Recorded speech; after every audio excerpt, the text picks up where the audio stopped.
Hello MeRaquel friends! Okay, ngayon po may panibago na naman tayong project na gagawin. Gagawa po tayo ng bracelet na may kapartner na singsing. Okay? Gagamit po tayo nito. Ito po ay hindi ordinary beads lang, no? Hindi siya plastic na beads, hindi rin siya brass beads, kundi totoo po siyang stone, precious stone. Ang tawag po dito ay agate. Or yung iba kasi medyo siya agati, o yung inchik naman narinig ko ang tawag nila agit, ganun. So depende na lang, andyan naman po yung spelling niya. Ngayon, ito pong klase ng stone na to, maganda po kasing bumili ng ganito, although medyo mas mahal siya compared dun sa mga regular na beads, kasi ito po ay naglalas siya, hindi po siya nag-fade, hindi siya kukupas, hindi siya nagbabakbak, ganun. At ang kagandahan, dahil ano po ito yung rock stone mineral, meron po siyang healing properties. And yung agate po kasi, ginagamit siya to protect us against excessive negativity. So, kung gusto mong itaboy-taboy yung mga nega-nega, mga negative energy sa paligid mo, yan, magsuot ka ng ganito, gumamit ka ng ganito. Tapos, ano din po siya, yung pangpakalma siya ng mga nerve. So, kung stress ka sa work mo or sa relationship, medyo makakatulong siya sa atin.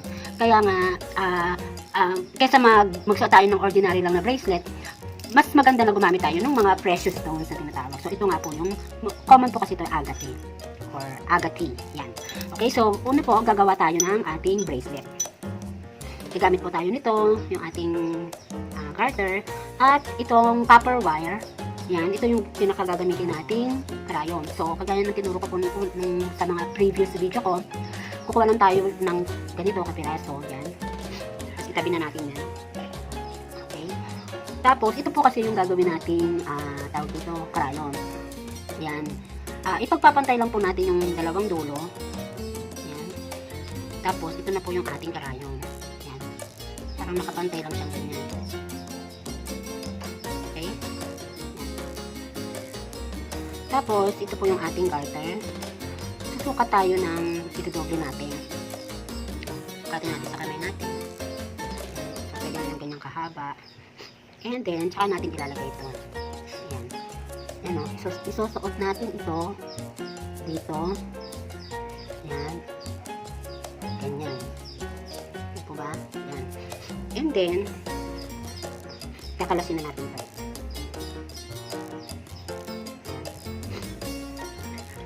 Siguro mga ilang biraso kaya magagamit natin. Mga dyan. Siguro yan. Okay? So, lilusot lang po natin sa butas. Yan. Nakakatulong po yung may karayom kasi pagka wala, sabi ko nga malambot masyado yung garter. Hindi siya, mahirapan siyang ipasok doon sa pinakabutas. So, pagka may ganito tayo, mas maganda. Isushoot lang natin. Isa. Okay. So, dito na po tayo sa bandang dulo. Okay? So, bago natin siya ibuhol, sukat po muna natin siya. Okay na ba siya? Yan. Dagdagan pa po natin siya ng isa. Okay, so, ayan.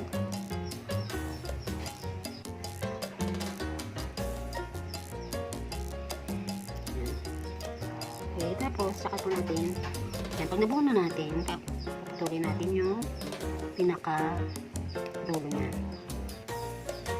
Yan. Okay. Ngayon naman, gagawa tayo ng singsing. So, gagamit tayo ng wire. Okay, ito po, parang gold wire siya.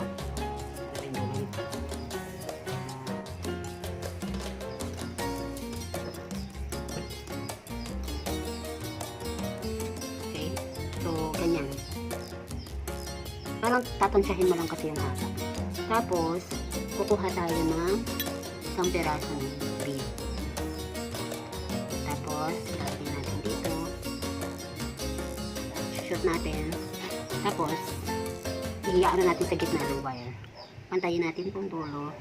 Tapos, dito siya sa pinaka-gitna ng wire. Tapos, medyo iganyan natin. Yan, para hindi ko mawala yung bead. Tapos, gagamit tayo ng ring molder. Ito yon. Usually kasi yung standard na sukat, size, 7. Dito. May sizes kasi ng singsing. O para, kung hindi mo alam yung size mo, kumuha ka ng sample ng singsing mo, ganun, isukat mo siya dito. Ganun. Okay, so, kung saan yung sukat mo, daw kung 7, ganun, doon mo siya itatapat. Doon mo itatapat itong pinaka-bead. Yan, halimbawa dyan. Yan. So, ganyan. Okay? Itong nasa kanan, iikot natin ganyan. Ikot natin isa pa. Tapos, ito namang galing dito sa kabila naman. Ganun. Yan. So, pareho na silang nasa taas, diba? Yan. Ngayon, pagdating mo dyan, iikot mo naman itong isa. Okay? Itong isang nandyan. Ikot mo siyang pag ganyan. Paikot dun sa bead. Paikot. Yan. Paikot. Tapos ito din isa. Iikot mo siyang pag ganun. Yan. Okay. Tapos ikot mo na naman ito. Parang paikutin mo lang silang dalawa. Yan. Tapos ito din. Ikot mo siyang ganun. Siguro mga 3 ikot siya. Tatlong ikot siya. Depende naman din sa'yo kung gano'ng kakapal na ikot ang gusto mo. Basta ikot mo lang siyang ganyan. Ayan. Tapos ito din isa. Ayan.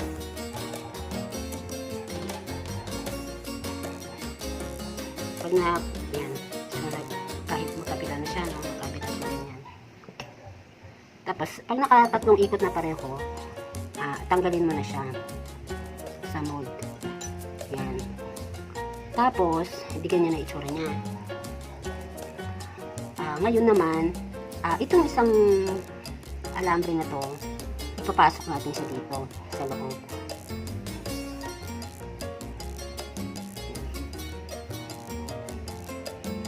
Yan. Paikot lang natin siya. Dalawa. Okay. So, pagka naano na, pwede natin na siyang i-cut. Sobra. I-cut lang na. Okay. Ngayon, yung isa naman, ganun din. Ikot natin siya doon sa yan.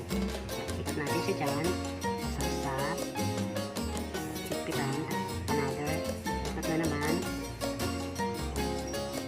At isa pa ulit. Pangatlo. Yan. Okay. So, tapos, i-ano ulit natin siya. Pasok natin siya doon ulit. Para ano pa yung mold. Ikot na. Okay. Medyo ihulma-hulma pa. Yan. Okay. Tapos, ikakat na natin yung sobra. Yan. Ayan. Parang may sing-sing na tayo. Tapos, gagamit tayo ng flat nose para yung natira kasi natin, medyo ano yun eh, yung pinaggupitan natin, medyo matulis pa siya. So, ididiin lang natin siya ganyan. Parang, ikukupit lang natin. Yan. Para hindi matulis ba. Matago yung matalas na part. Yan. Tapos, yung kabila din. Natulog. Medyo ikukupit lang natin ganyan. Yan. Okay. So, ngayon, susuot na natin yung ginawa nating bracelet kanina. Yan. Okay, plus yung ating sing-sing. Okay, plus yung ating sing-sing na ginawa. Yan. Okay, yan. Diba? Meron na tayong improvise na jewelry, ganyan. Bukod sa may accessory ka na, may healing ano pa siya, property sa'yo, anti-stress, no? Pampakalma, ganyan, pampawala ng tension, mga negative energy ay pinapalalas. Yan, pinaprotektahan tayo. Okay? So, friends, simple lang yan na project, pero naku, kayang-kaya niyong gumawa ng sarili niyong jewelry. Okay? So, friends, maraming salamat ulit sa iyong time at sa iyong panonood. God bless you.